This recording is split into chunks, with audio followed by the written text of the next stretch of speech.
أمر بالإسلام ونشهد أن لا إله إلا الله وحده لا شريك له ونشهد أن سيدنا ومولانا محمد عبده ورسوله الذي هدانا إلى دار الإسلام صلى الله عليه وعلى آله وأصحابه قاموا إقامة الأحكام وبذلوا أنفسهم وأموالهم في سبيل الله فيا لهم من كرام وسلم تسليما كثيرا كثيرا. الله أكبر الله أكبر الله أكبر لا إله إلا الله والله أكبر الله أكبر ولله الحمد.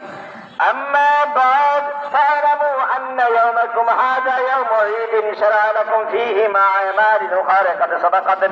في الخطبة قبل هذا العشر ذبح الأضحية بالإخلاص وصدق النية وبين نبيه صفيه صلى الله عليه وسلم وجوبها وفضيلها